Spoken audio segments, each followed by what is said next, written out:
Okay, so this is going to be a pretty simple. I'm going to try to make this as quick as possible.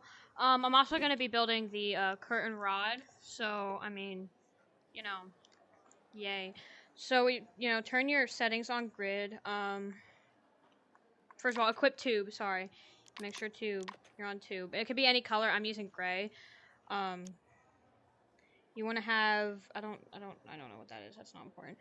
Tube radius, depending on how large you want your curtain rod to be. I have it in mine on 0.2. The tube height scale should be all the way up. You should have 6 tube faucets. You can do 10, but 6 and below take up less ink than 10. So then I have it on raw, but I don't know if that matters or not. And then you don't want to have smooth tubes on, and you do want to have connect nearby tubes on. And then once you have that on grid, you want to kind of like, I guess, start through the wall. That's usually what I do, but if there's like something going to be on the other side of the wall and your wall is like thin, for example, like then, people are going to see that, so you don't want to, obviously you don't want to do that, but I'm just going to, once you do that, you want to try to be very careful, like let go of that as quick as you can, or else it kind of like does that. It's kind of weird. It's strange like that, and then it'll look kind of wacky because you want to do it in like segments. Unless you're somehow able to go all the way across, which I can't.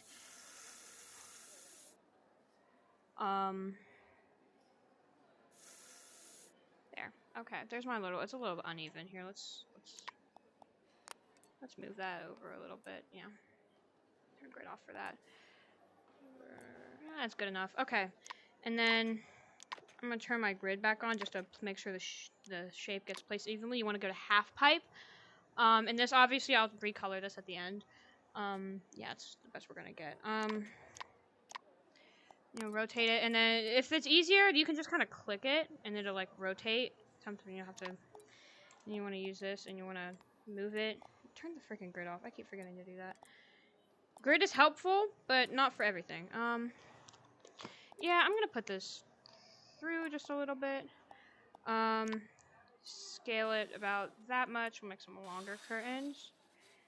And honestly, I think it looks better if it's facing that way first, and then you want to clone it, and then you can, I guess, leave it like that, but I flip it and then kind of move it back a little bit, kind of make it look like that, clone this over here. And then clone this side. Now, I'm going to recolor this. We'll make them green curtain. No, we're going to make periwinkle, which is, I thought periwinkle was more purple. That's, I don't know, what's on the little crayons. But it doesn't really matter. You can do different, some people use carpet, and then you can also, like, change the size of it, so if you want it to be, that's too small, I can't see that. Good, like, a more like defined like curtain texture, try to look at that so you can see that. And then I'm gonna just select all of these, and we're going to clone them. It's not gonna matter if I flip it, but if you want it to be like, folded this way, then that way, this way, that way, and then it goes back to being folded this way, then you can just kind of like switch them out, or you can just clone it manually. I don't know if you can also make them longer.